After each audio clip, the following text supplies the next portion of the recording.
All right, guys, today we're going to be going through two different things. We're going to go through the top mistakes our salespeople make in the close. Okay, I think this is important that we identify this.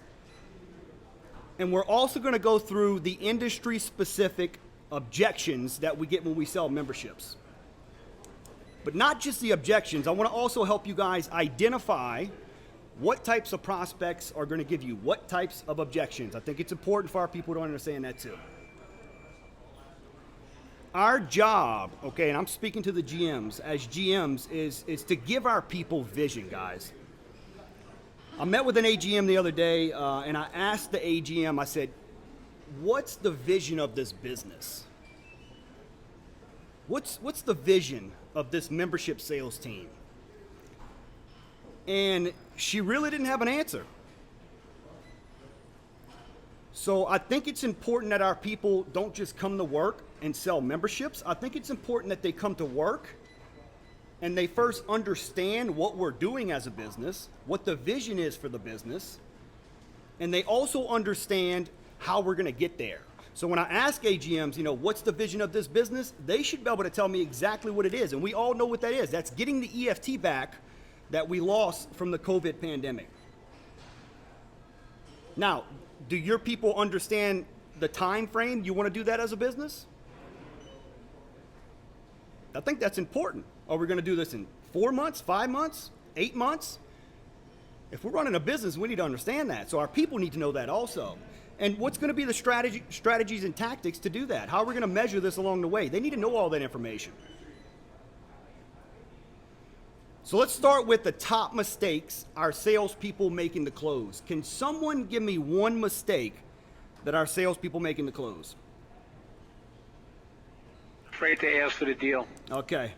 Neil knows, he's an old timer. You're talking about the salesman curse, right, Neil? Oh, yeah. Okay. I see this all over the industry. Even with people who have experience in sales, I see this same mistake.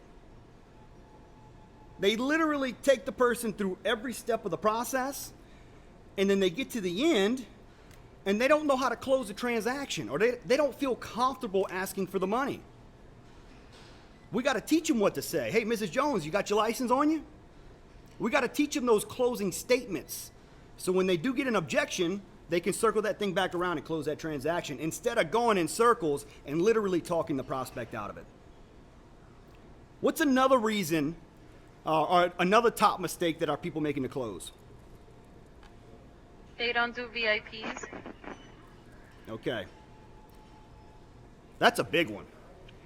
In my opinion, that's a really big one, okay? Because if I'm running a membership sales team and I'm working with my team to increase lead acquisition, I want to increase the amount of leads that we're collecting per day or the amount of people we're pushing into our prospect funnel, I want to have the easiest, fastest, most productive, and warmest form of marketing possible.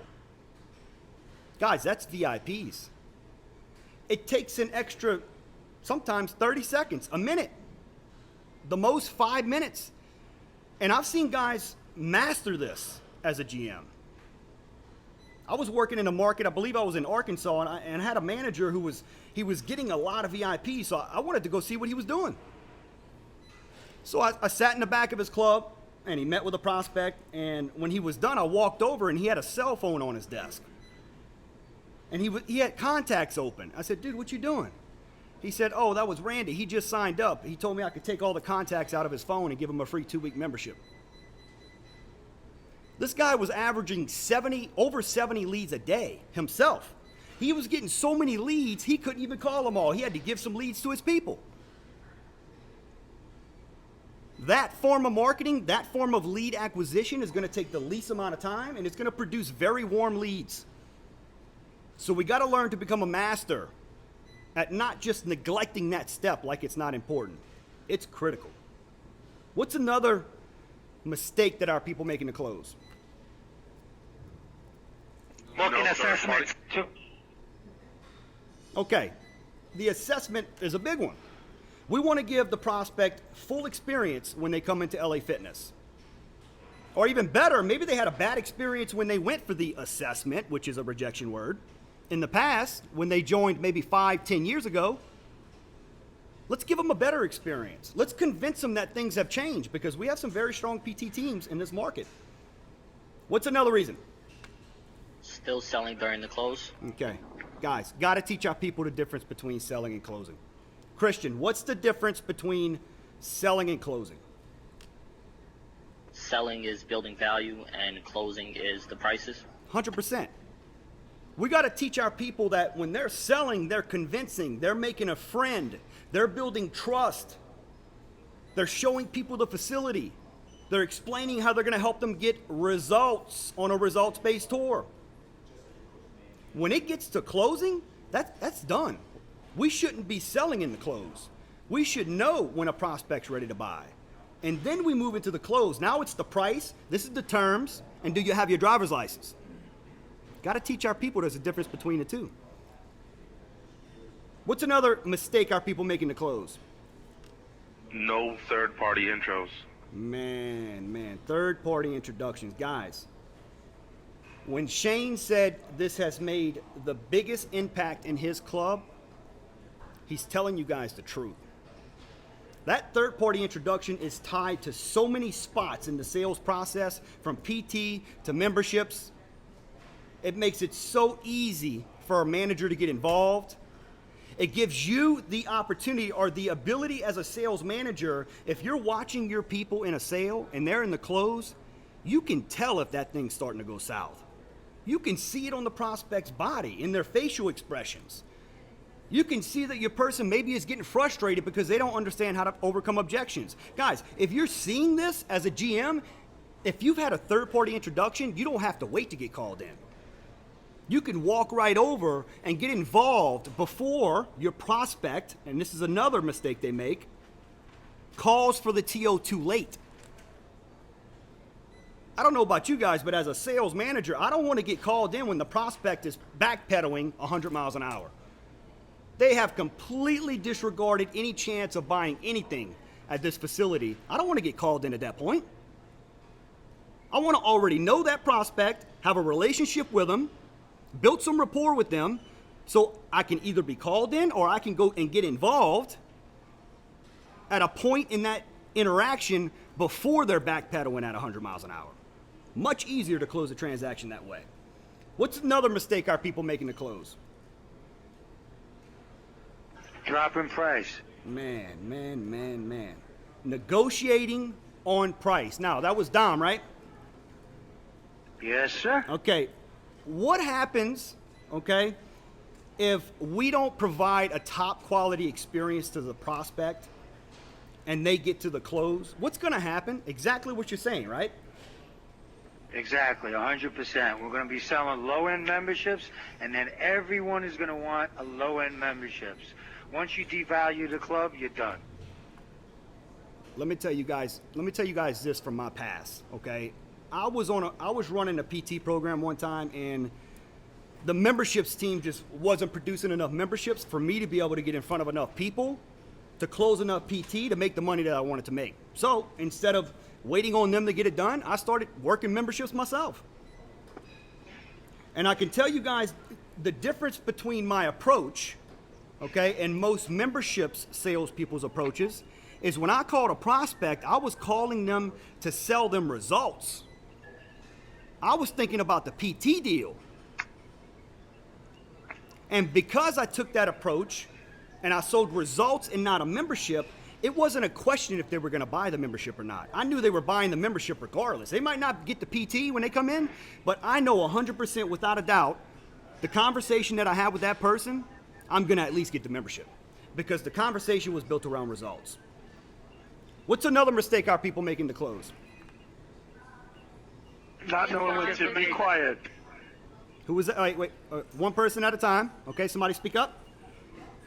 Hey, John. This TMI, is Aida from TMI. Garden City. Too much information. Is that what I heard? You got it, John. Okay. I talked about this yesterday on the PT call. Guys, you're never going to blow a sale because of one thing that you did or said. Not one thing. We blow sales because of things that we didn't say. We didn't do. That's what we need to focus on. What you're referring to, Dom, is what Neil was talking about, just going in circles, not asking for the money. What's another mistake our people make in the close? Walking members out the door. I don't think that's a mistake. I think that's a good thing. That's providing a great experience. You're going to get referrals from that. Somebody give me a mistake our people make in the close. Not agreeing when they get to the objection. Man, guys, let me tell you something. I see this all over the market. I might be busy when I'm in a club. I might be talking to a sales counselor or talking to one of the staff. But guys, if they got a sale going on in front of me, you got to understand, I got what's called quarterback vision in sales. I can be having a conversation with one person. I'm listening to what's going on in that close. And nobody has any idea I'm listening. But what I'm seeing is that when we're getting objections, a lot of our people don't agree. Let me tell you guys why that's important. If you get an objection and you agree with that objection first, hey, Mrs. Jones, I agree. Hey, I'm with you. Let's figure this out together. If you agree first, you now move yourself to their side of the desk and it's let's figure this out together. If you don't agree, if you don't say, Mrs. Jones, I'm with you, okay, I completely understand. If you don't do that before you go in to overcome that objection, it now becomes an argument across the desk.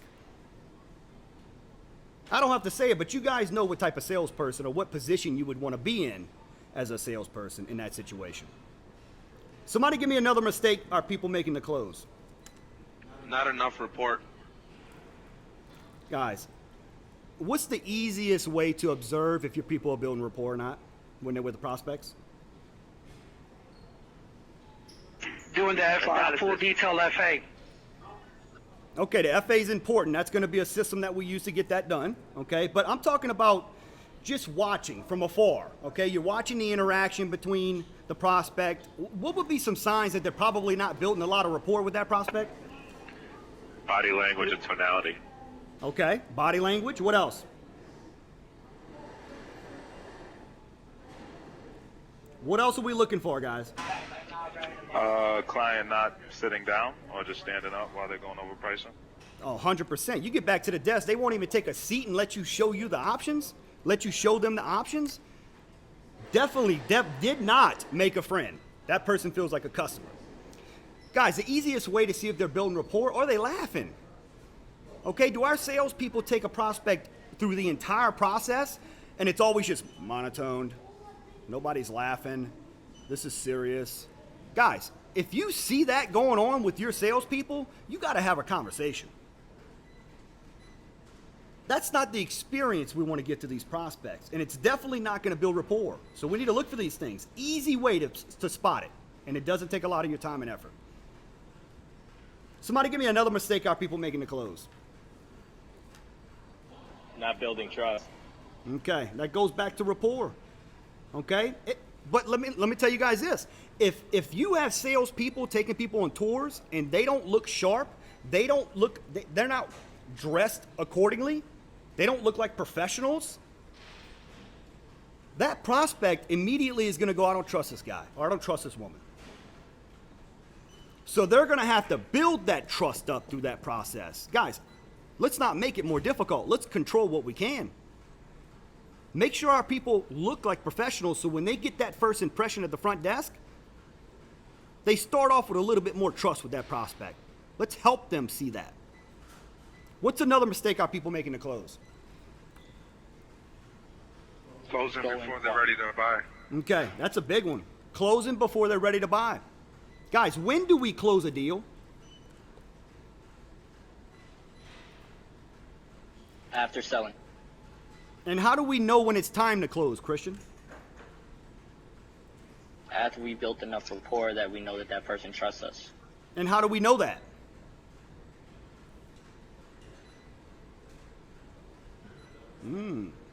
Let me help you guys with this. You start getting buying signs. Well, dude, how much is it? Man, yeah, I want to look at some options. Okay, they start saying stuff like that. They look interested when you're talking to them. you're not in a situation where you're talking to them and they're on their cell phone. If you see that happening with your people where they're trying to have a conversation with the prospect and the prospect is basically ignoring them and in their cell phone, guys, we need to have a conversation. What's another mistake our people make in the close, guys? Letting the desk become quiet while putting up the deal. Okay, guys, it is a punch in the gut for our people when they get somebody who commits, they close the transaction, and when that sales counselor moves to putting it in the computer, putting all the information in the computer, they stop talking. They let the desk go quiet. And now that person, that prospect is sitting across the desk going, man, should I do this? Should I go check out the other gym down the street before I make a decision? Man, it really wasn't as clean as I thought. Should I buy or should I do the guest pass? I don't want them having all these thoughts after they've already been closed, because the worst thing we can do to our people is let that happen. That's a punch in the gut for those people. For our new salespeople, to lose a deal after they close it hurts. Don't let that happen. What's another mistake our people make in the close, guys? Not being prepared for objections. When's the last time you guys asked your salespeople, even your AGMs, what are the most common objections we get in this industry? You got to do pop quizzes on your people. I used to do it all the time. When I used to run clubs, I'm walking around, I'm like, hey, give me the steps of the sales process. I'm quizzing my people. I want them to be sharp. So we got to help them identify which objections we get. And in a second, I'm going to explain to you guys how we can teach them how to spot these objections by the types of prospects. And we'll go into that in a minute. What's another mistake our people make in the close?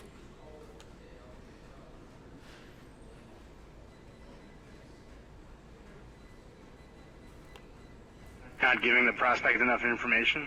Okay, that's definitely one. Okay. What about if your price prezo lacks clarity and conciseness? How often do your salespeople show you how they present prices? When the prices change, do you guys practice it as a team and come up with a strategy of how to present this? The worst thing we can do as managers is let our people write prices on a blank piece of paper. We need to have a presentation sheet that we put in front of a prospect and we give a professional presentation. It's scripted. We do it the same way. The way I do it is the way my people do it. Can you say that about your club? Because I look at some price sheets and they got so many numbers on the page, I get confused, guys. And I work for this company. So we want to make sure that it has clarity so we don't cause confusion, which will cause a no close. And it's concise, okay? Are we giving too much information?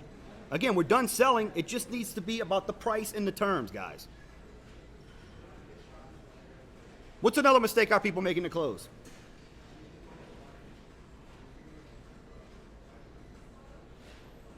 What about if our salespeople call for a TO too late, or they don't properly know how to set up a TO? That's huge. How many more deals will we be closing per day if we had the skill set of setting up great TOs in your club? How many are we leaving on the table? So again, if you have that third-party introduction, you can get involved without them calling you in when you see from the body language and facial expressions that it's starting to go south. It's time for me to jump in. If you have that third-party introduction, you can do it. But if your people do call you in, do they know what to say when you get called over? The worst position to be in if you're coming in to do a TO is asking a prospect the same questions that your salesperson just asked them 10 minutes before. That is very uncomfortable for a prospect. You want to lose trust? You want to lose credibility? Go ahead and do that. So let's talk about these objections, okay? And first, let's identify what the most common objections are for selling selling gym memberships. Can somebody give me one of our most common objections? Think about it. Okay, wait, we got think about it, spouse, what else? I want to use the guest pass. Okay, money, guest pass, Check out other clubs. amenities, maybe they're price shopping, Convenience. convenience, what else? Price shopping. Okay, price shopping. Got that one. Somebody give me another one. Bad reviews. Bad reviews is a big one. Somebody give me another one. Time and commitment. That. Okay, we got one more. Who got the last one?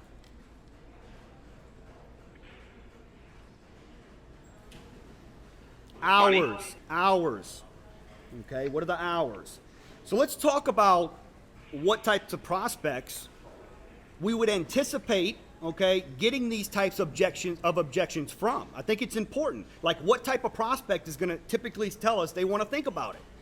Somebody tell me, what type of prospect comes across your desk on average is going to tell you I want to think about it when you show price? Anybody? If they belong to another club at the moment. Okay. That could be one. But Or- somebody tell me the biggest one. Or they not committed. And what would be a sign that this person has a problem with commitment? If they had a bad experience before, if they've worked out and it didn't go well, or if they, just had a bad experience in the past and haven't thought about doing it in a while. Let me give you guys a quote that goes perfect with this situation. Those who need it the most are inclined the least. Those who need it the most are inclined the least. So people who would give us that type of objection might be someone who's extremely overweight. Somebody who hasn't done anything in 20 years. Or maybe it's someone who's started and stopped over the past 5 years, literally can't even tell me how many times they started and stopped. Those prospects have a problem with committing. Those prospects, okay, have a problem with procrastination. Everything they've done in the past didn't work. What makes me think this is going to work? Man, I got to think about this. Okay, so we need to understand that those types of members or those types of prospects are typically going to say, hey, I want to think about this. So we need to overcome that while we're going through the FAQ and get some commitment from them. That they're going to get started today. They're not going to kick this can down the road. Spouse, what type of prospect's going to typically give a spouse? Financial, it'd be maybe they want to speak to the spouse about a financial agreement. Okay, so it's going to be if we have a husband, wife, boyfriend, girlfriend at the desk, but their significant other is not there. Again, we should be identifying this early because I try to avoid this spousal objection at all costs. I don't even want to have to deal with it. So my goal when I was calling prospects was when I called the lead initially, I want to find out if they're married. Do they have a boyfriend or girlfriend that lives at home? Because if they do, I want to have them both come into the facility. I want to show them both around the gym. And then when they get here, guess what? I can figure out who the decision maker is, so I don't have to worry about that objection. I don't have to worry about Mrs. Jones going back home and showing her husband a price who didn't experience what she experienced. So identify it early in your sales cycle so you don't have to deal with that at the end. Time, commitment. What type of person is going to give us that objection, guys? A successful person, John. Yeah. Guys, if you're dealing with a doctor, lawyer, engineer, very busy and successful business person, you got to understand that their time is very valuable. Okay? Maybe they're just coming check out the gym because they're thinking about getting started, but their schedule is really busy right now. They were just in the neighborhood. Okay? So we need to identify that this person might give us that objection, and we got to overcome it in the FAQ, and it's very simple. Just got to get some commitment out of them, man. How many days we're going to be making it in? How many days can you commit to your fitness goals? Minimum. Okay? Get it out early so you don't have to deal with it at the end. What about amenities, guys? This is a big one. Okay? What if we don't have a certain amenity that someone was looking for? Because I've had this happen. I've had people walk into a gym, I'm working, I'm giving a tour, and they're asking for something that we don't have. Now, a lot of salespeople would be like, man, we're not going to close this person. But I can tell you guys right now, if they have a great experience with you, and you explain other ways that we can help them with what we have inside the facility, so give a results-based tour, identify the needs and wants, many goals, better than one, and show them inside the gym how we can use other amenities maybe that we have to actually help them reach their goals. So you don't have to worry about that objection at the end. What about bad reviews? Okay, this could come from anybody. Rob, out in Yonkers, you there? Yes, sir. What do you say when someone's like, man, I don't know about this. I read the reviews online. How do you respond to that when a prospect says that? What I usually do, John, I'm like, okay, perfect. What the review that you see? I do apologize about that.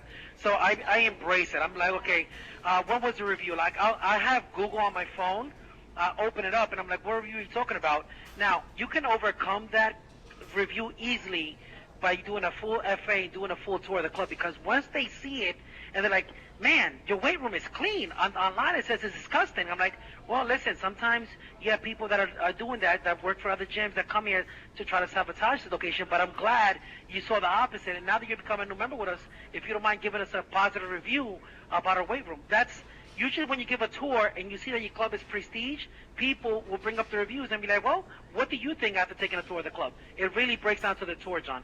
Guys, if you can provide a great experience, a welcoming environment, a VIP experience, an experience built around results. I've had this happen when I get to the end. People would go, yeah, I'll go ahead and I'll do that. And they're like, hey, I just want to let you know, I read the reviews before I came in today. And I wasn't certain if I was even going to get a membership. But after coming in and meeting with you today, like, completely changed my outlook on this place. In fact, I'm going to go get on Yelp, and I'm actually going to leave a review and talk about that being a lie because I came and I met with you today. So this person read bad reviews, met with me for a membership, and bought a membership and personal training on the same day, questioning if she could trust our facility coming in the door. The experience will overcome that every single time. Price shopping. Okay, look, this is a tough one. Guys, we're not the cheapest. We're not the least expensive in this market. We got $10 memberships out here in this market. Big Oscar, Lake, you on? Yes, sir. Okay, somebody tells you they're price shopping. How do you overcome that? I mean, one of the first things which obviously we did is establish what their needs and wants are. So if they need a pool, they need rackable, and we want to establish that the other locations that they're going to be shopping around. So obviously, you need to know your competitors as well. So if they're looking for a swimming pool and they're looking for rackable, politely, not in a hostile way or bash other clubs. Be like, hey, listen, I do realize that you're looking for price. And Prime Fitness may seem as a better option, but they don't have the pool that you're looking for, and they don't have the rackable that you're looking at. So you would have to pay for the gym. Now you would have to pay for a place where you can get a pool, and you would have to pay for a sports club that has rackable. Okay. Guys, if you're getting the price shopping objection after you show prices and it's catching you by surprise, your needs analysis, your FAQ is very weak. It needs some work. You should figure this out early in that sales process. Now, let's say I figure that out. I'm like, hey, look, I can tell this person is looking for a low-cost membership. If I figure that out early, I'm going to give that person a 5-star experience. Because I can help that prospect make sense of, instead of spending $10 a month, I can help them make sense of spending $40 a month, an extra $30 a month, just to be in the environment that they visited today. If they have a great experience, guys, you're not going to get this objection. Now, in the instance that I do, because I have gotten this objection, especially on the personal training side, the way you respond to this is going to determine which way this is going to go. And I mean instant facial expressions, everything. So when someone tells me, look, okay, can I take this? I want to go check out the gym right down the street and get back to you tomorrow. I'm going to go, Mrs. Jones, let me tell you something. I completely understand what you're doing here, okay? I understand that you're looking for a low-cost alternative. But let me explain something to you, Mrs. Jones. You want to know what the biggest difference between that place down the street and us is? And she's going to go, well, what is it? Mrs. Jones, I'm here. I'm not over there. And what we did today, okay, I want to make sure that I'm able to take care of you every time you come into this facility. Guys, and if you can respond with that, a lot of times they go, you know what, let's do it.